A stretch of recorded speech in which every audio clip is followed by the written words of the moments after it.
Assalamualaikum warahmatullahi wabarakatuh.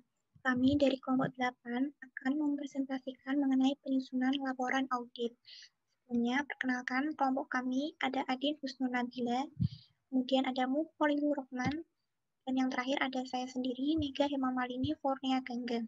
Selamat menyaksikan. Laporkan audit kepatuhan. Bagian ini merupakan bagian penting dari aktivitas auditor, karena dalam isi laporan tersebut dapat dicantumkan temuan apa saja yang telah auditor dapatkan dan memberikan kesimpulan yang tepat atau relevan sesuai dengan keadaan entitas tersebut. Dalam menemui penyimpangan atau pelanggaran, maka auditor dapat meminta pertanggungjawaban kepada pihak yang terkait atas tindakan yang telah mereka lakukan. ISS AI atau International Standard of Sovereign Audit Institution mensyaratkan bahwa laporan auditor tertulis harus memenuhi kriteria yang relevan atau sesuai dengan ketentuan yang telah ditetapkan.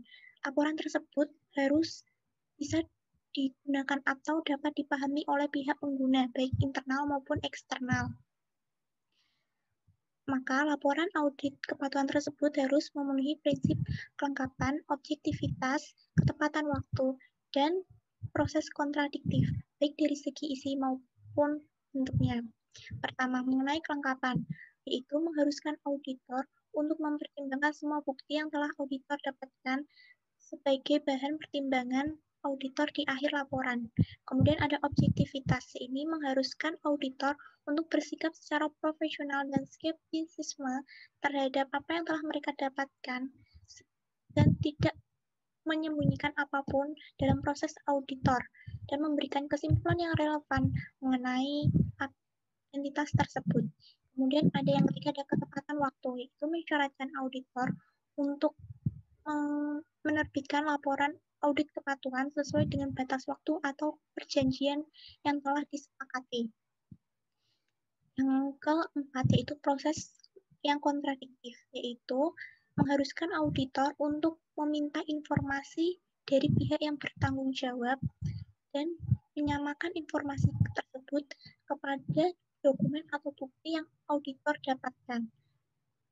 Oke, ini sebagai bahan pertimbangan atau dapat mempengaruhi kesimpulan auditor di akhir laporan. Kemudian ada faktor-faktor mengambil keputusan. Faktor-faktor ini ada 6. Yang pertama yaitu kebutuhan pengguna, yang kedua ada mandat SAA, yang ketiga ada regulasi dan legislasi yang relevan, yang keempat ada tingkat jaminan yang diberikan, yang kelima ada jenis keterlibatan dan praktik laporan adat, yang terakhir dan yang keenam ada kompleksitas masalah yang dilaporkan. Kemudian saya akan membahas mengenai bentuk laporan audit kepatuhan. Ada dua. Yang pertama bentuk panjang dan bentuk pendek. Pertama bentuk panjang. Bentuk panjang ini biasa disebut sebagai laporan khusus audit kepatuhan karena berisi mengenai informasi detail atau informasi-informasi khusus dan penjelasan lain yang tidak dimasukkan dalam bentuk pendek dan dapat mempengaruhi kesimpulan auditor. Yang kedua, ada bentuk pendek. Bentuk pendek ini mencakup elemen-elemen dasar yang patut atau wajib dilaporkan. Biasanya hanya terdapat poin-poin penting saja.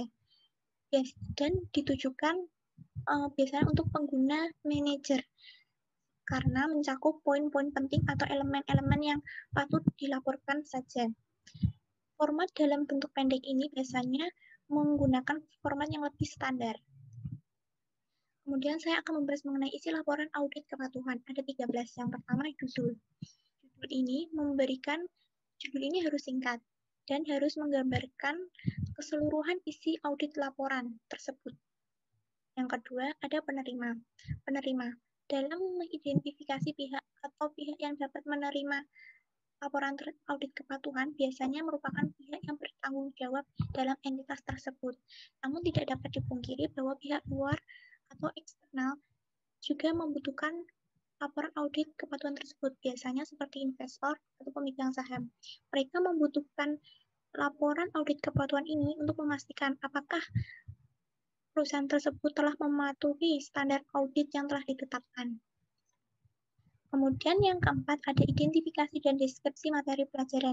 Ini berisi materi pelajaran informasi, kondisi atau aktivitas yang diukur atau dievaluasi terhadap kriteria tertentu. Jadi semua materi, semua deskripsi, identifikasi dimasukkan ke dalam materi yang terkait dimasukkan ke dalam bagian ini. Dan bagian ini harus dicantumkan dan jelas dalam laporan audit. Yang kelima ada kriteria teridentifikasi.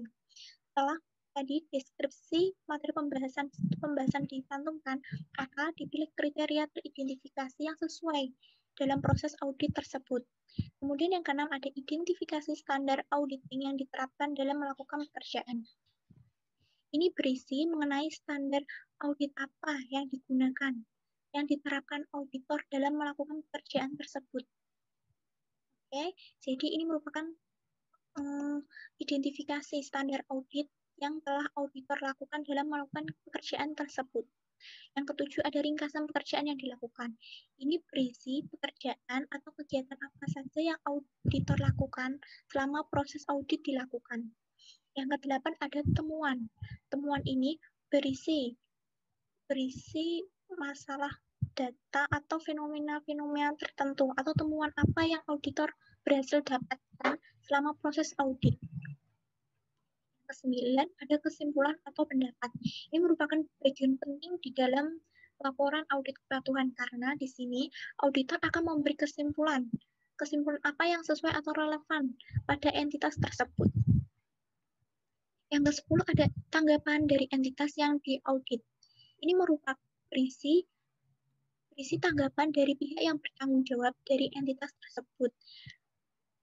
Auditor meminta informasi tersebut sebagai bahan pertimbangan dalam proses audit. Sehingga ini ada keterkaitan dengan proses kontradiksi tadi di awal. Yang 11 ada rekomendasi. Auditor akan memberikan rekomendasi khusus kepada pihak yang bertanggung jawab mengenai hasil-hasil tertentu atau hasil-hasil khusus. Jika pihak yang bertanggung jawab tidak mengambil rekomendasi tersebut atau menggunakan opsi lain, maka auditor dapat menilai tersebut sebagai ketidakpatuhan. Kemudian yang ke-12 ada tanggal laporan. Tanggal laporan tersebut berisi tanggal laporan audit kepatuhan dibuat. Jadi, tanggal tersebut harus dicantumkan untuk mengetahui tanggal kapan audit tersebut dibuat oleh seorang auditor. Yang ke-13 ada tanda tangan. Ini merupakan bagian terakhir dari laporan audit kepatuhan. Yang dapat melakukan tanda tangan atau yang dapat bertanda tangan dalam laporan tersebut adalah pihak yang berwenang atau pihak yang diberi pelimpahan dari pihak yang berwenang tersebut untuk dapat melakukan tanda tangan dalam laporan audit kepatuhan tersebut. Materi selanjutnya akan dibahas oleh teman saya. Sekian dan terima kasih. Saya, Adin Husun Nabila, akan melanjutkan presentasi dari teman saya. Materi yang selanjutnya yaitu kesimpulan atau pendapat. Pelaporan audit kepatuhan bisa bervariasi tergantung dari berbagai bentuk kesimpulan dan standar opini. Jika audit kepatuhan dilaksanakan bersamaan dengan audit atas laporan keuangan, kesimpulan berupa pernyataan tertulis jelas tentang pendapat kepatuhan. Jika hal ini terjadi, maka pendapat kepatuhan jelas dipisahkan dari opini atas laporan keuangan. Yang pertama, kesimpulan atau pendapat dalam perikatan jaminan wajar dan terbatas. Dalam membuat kesimpulan dan opini, auditor mempertimbangkan tingkat jaminan yang diberikan, apakah kesimpulan masuk akal atau opini yang dinyatakan secara positif. Contoh kesimpulan yang digunakan atau diungkap dalam bentuk sesuai untuk perikatan asuran yang wajar mencakup ketika dinyatakan dalam materi pokok yang mendasarinya dan kriteria yang berlaku. Menurut pendapat kami, entitas telah memenuhi dalam semua hal material kriteria. Contoh kesimpulan yang dinyatakan dalam bentuk yang sesuai untuk perikatan asuran terbatas mencakup ketika diungkap dalam hal pokok-pokok dan kriteria yang berlaku berdasarkan prosedur yang dilakukan, bukti yang diperoleh tidak ada yang menjadi perhatian kami yang menyebabkan kami yakin bahwa entitas belum mematuhi semua hal material yang dengan kriteria. Yang selanjutnya, kesimpulan atau opini yang tidak dimodifikasi.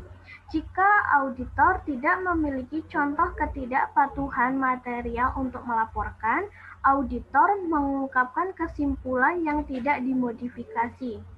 Contoh kesimpulan atau opini yang tidak dimodifikasi yaitu berdasarkan pekerjaan audit yang dilakukan, kami menemukan bahwa Kantor Pajak Nasional telah mematuhi dalam semua hal yang material. Undang-Undang Pajak Pertambahan Nilai CAP 223A dalam kurung bagian kesimpulan yang sesuai dari laporan. Yang selanjutnya, kesimpulan opini yang dimodifikasi. Auditor sektor publik memodifikasi kesimpulan mereka dengan tepat dalam kasus, tergantung pada tingkat ketidakpatuhan. Hal ini dapat mengakibatkan contoh dari ketidakpatuhan. Pendapat atau kesimpulan yang memenuhi syarat dalam kurung berdasarkan pekerjaan auditor yang dilakukan, kami menemukan bahwa kecuali untuk jelaskan pengecualiannya, tutup kurung, informasi material pokok entitas yang diaudit telah memenuhi dalam semua hal yang material dengan buka kurung kriteria yang diterapkan, tutup kurung. Atau pendapat atau kesimpulan yang merugikan, buka kurung, berdasarkan pekerjaan audit yang dilakukan, kami menemukan bahwa informasi materi pelajaran tidak sesuai. Selanjutnya, kesimpulan atau opini yang memenuhi syarat.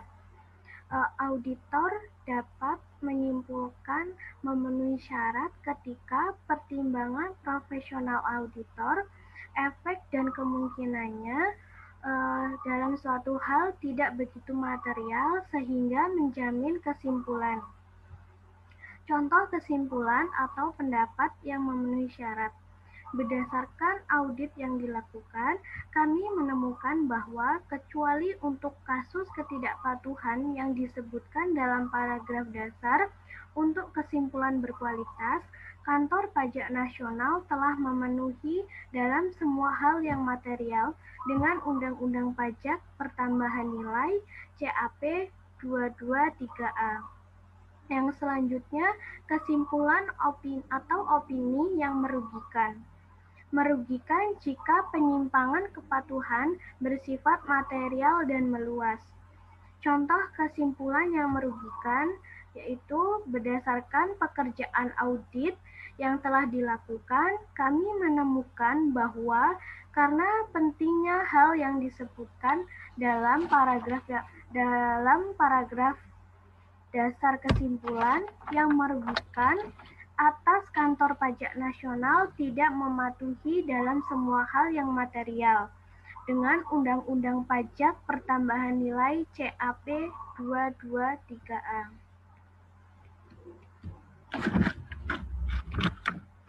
Yang selanjutnya, kesimpulan atau pendapat disclaimer. Ketika auditor sektor publik tidak dapat memperoleh bukti audit yang cukup dan tepat tentang kepatuhan yang otoritas. Contoh penolakan audit kepatuhan. Dasarnya, penafian berkas wajib pajak orang pribadi yang berinformasi tentang ketetapan pajak pertambahan nilai tidak dikelola dengan baik oleh Kantor Pajak Nasional. Hanya 20 dari 200 wajib pajak terdaftar yang memiliki file lengkap dan yang berisi ketetapan. Tidak ada prosedur kepercayaan lainnya yang dapat kami lakukan untuk menentukan apakah kantor pajak nasional memenuhi undang-undang PPN terkait penilaian wajib pajak. Penolakannya berdasarkan pekerjaan audit yang dilakukan, karena pentingnya hal yang disebutkan dalam paragraf dasar penafian di atas, kami tidak dapat atau oleh karena itu tidak memberikan kesimpulan atas kepatuhan kantor pajak nasional terhadap ketentuan undang-undang PPN. Yang selanjutnya, penekanan materi dan materi lainnya. Contoh paragraf penekanan materi dan materi lainnya. Sebelumnya, paragraf penekanan materi, jika auditor menganggap perlu untuk menarik perhatian pengguna yang disajikan dengan informasi bahwa pokok bahasan yang menurut pertimbangan auditor sangat penting, sehingga mendasar bagi pemahaman pengguna yang dituju tentang pokok bahasan informasi. Auditor menambahkan paragraf emphasis of matter. Yang selanjutnya, paragraf hal lain. Jika auditor menganggap perlu untuk dikomunikasikan hal selain yang disajikan atau diungkap dan informasi, pertimbangan auditor relevan dengan pemahaman pengguna yang dituju dari audit, itu auditor bertanggung jawab dan atau laporan auditor menambahkan paragraf lainnya. Contoh paragraf penekanan materi dan materi lainnya. Kesimpulan, berdasarkan pekerjaan audit yang dilakukan, kami menemukan bahwa kantor pajak nasional telah mematuhi dalam semua hal material Undang-Undang Pajak Pertambahan Nilai CAP 223A. Penekanan materinya, kami menarik perhatian not XX ke akun yang merinci total biaya administrasi terkait dengan pelaporan agensi tentang kepatuhan dengan persyaratan perjanjian pendanaan. Kesimpulan, kami belum memenuhi syarat sehingga dengan masalah ini. Sehubungan dengan masalah ini. Materi lainnya, kami menarik perhatian pada fakta bahwa pelaporan ini disajikan untuk digunakan oleh organisasi donor XYZ dan oleh karena ini mungkin tidak sesuai untuk tujuan lain. Oke, izin melanjutkan dari materi yang telah disampaikan teman-teman saya sebelumnya. Materi yang selanjutnya yaitu contoh laporan audit kepatuhan short form atau yang pendek, yang simpel. Untuk laporan audit tipe ini diawali yang pertama yaitu ada laporan audit kepatuhan oleh siapa. Jadi paling atas nanti ada laporan audit kepatuhan oleh, contohnya di sini SA.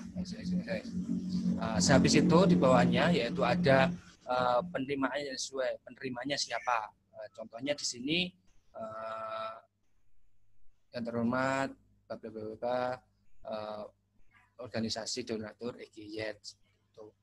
Selanjutnya yaitu masuk ke judul. Di sini menjelaskan laporan tentang apa.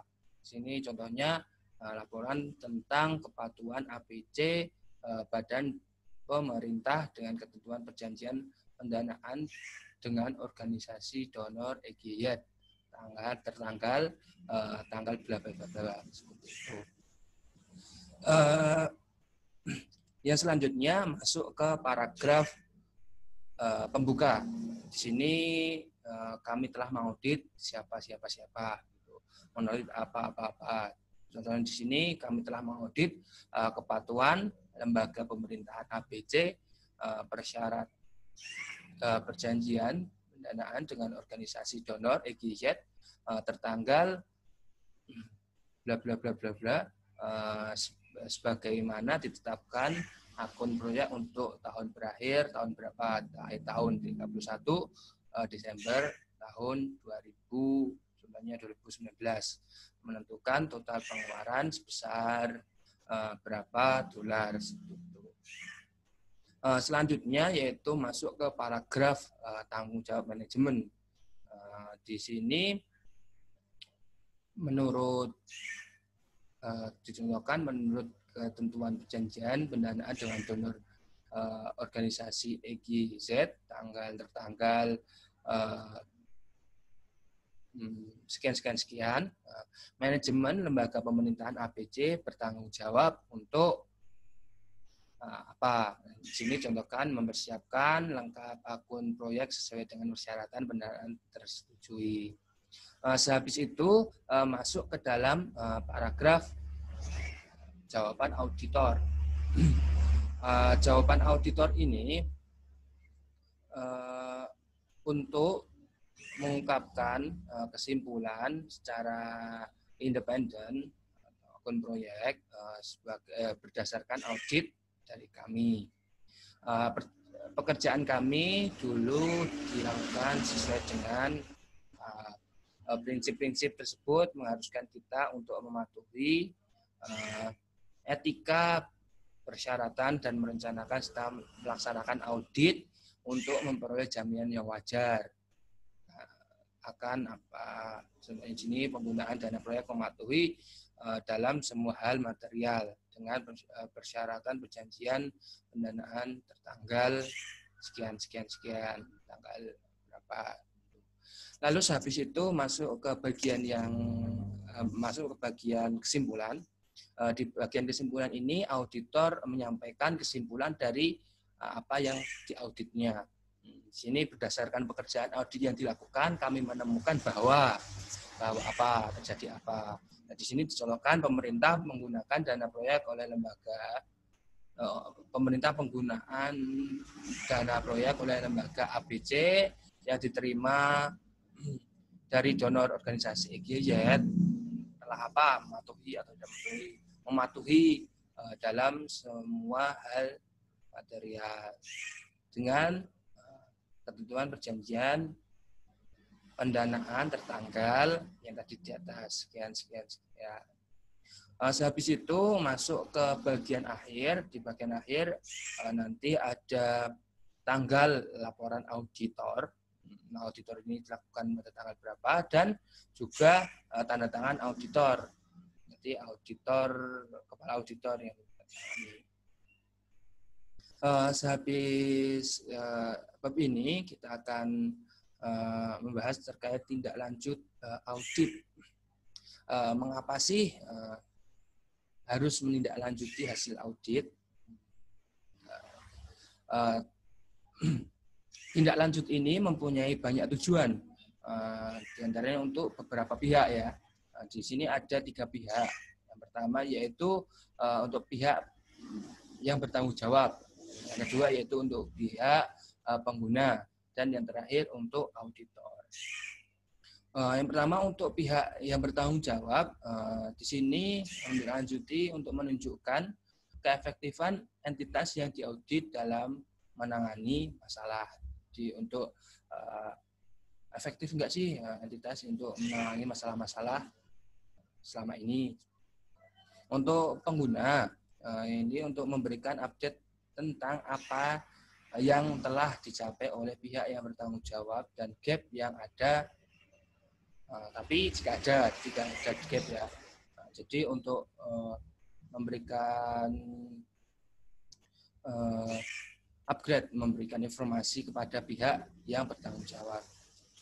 Terus untuk auditor, di sini cuma untuk menilai efektivitasan kinerjanya. Terus apa sih yang harus ditindaklanjuti?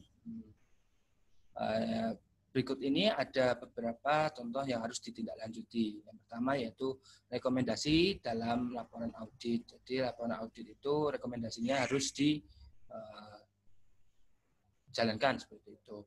Habis itu ada masalah yang diangkat oleh pengguna yang disetujui, misalnya parlemen, komite rekening, publik, dan lain-lain. Selanjutnya yaitu ada kapan sih harus ditindaklanjuti. Di sini ditindaklanjuti apabila audit perikatan mengesahkan satu kali. Di sini ada dua ya. Yang pertama, apabila audit mengesahkan satu kali, maka tidak lanjut mungkin tidak perlu dilakukan. Gitu. Tetapi jika audit keluar dengan deviasi yang signifikan, berimplikasi pada warga negara, meskipun perikatan auditnya satu kali saja, hasilnya harus ditindaklanjuti. Terus bagaimana ditindaklanjuti? Bagaimana tindaklanjutnya? Di SAI mungkin telah menetapkan kebijakan dan prosedur untuk melakukan tindak lanjut. Auditor dapat menyiapkan rencana audit yang mengidentifikasi sumber daya yang akan digunakan, rekomendasi dan temuan audit yang akan diperiksa, dan kerangka waktu penyelesaiannya. Dan yang terakhir yaitu ada keputusan SAI. SAI dapat memutuskan berdasarkan hasil tindak lanjut dari yang berkaitan tadi, untuk terus memantau tindakan implementasi entitas yang diaudit, atau mungkin mengambil keputusan untuk melakukan perikatan audit yang sama sekali baru. Di sini dari kelompok kami ada salah satu kasus dalam penyusunan laporan audit yang pernah terjadi pada perusahaan di Indonesia. Kita masuk ke akhir tahun 2018 ya, tepatnya dulu di tanggal 20 Desember 2018.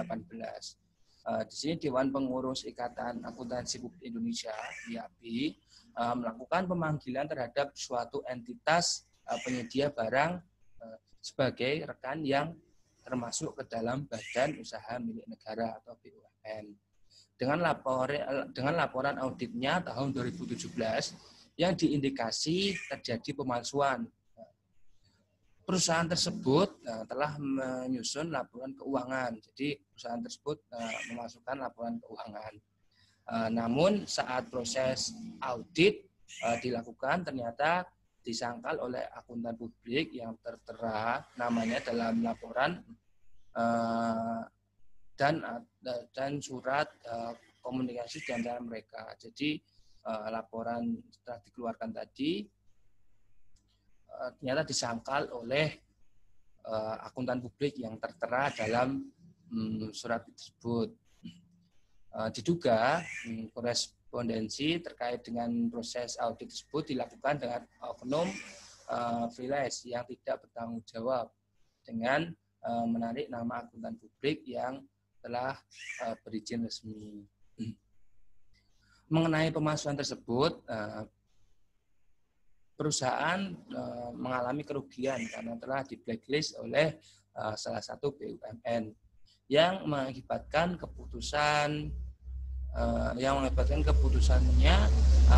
terputusnya kerjasama bisnis untuk menyuplai barang. BUMN tersebut mensyaratkan bisnis-bisnis lainnya untuk mengungkapkan laporan keuangan yang telah diaudit secara sebagai evaluasi keberlanjutan hubungan sebagai rekan. Seperti itu. Mungkin dari kelompok kami cukup sekian. Apabila ada yang belum dipahami dari teman-teman, bisa menanyakan di sesi berikutnya ya. Cukup sekian. Mohon maaf apabila ada salah kata atau kurang jelasnya. Kami sama-sama belajar. Sekian. Wassalamualaikum warahmatullahi wabarakatuh.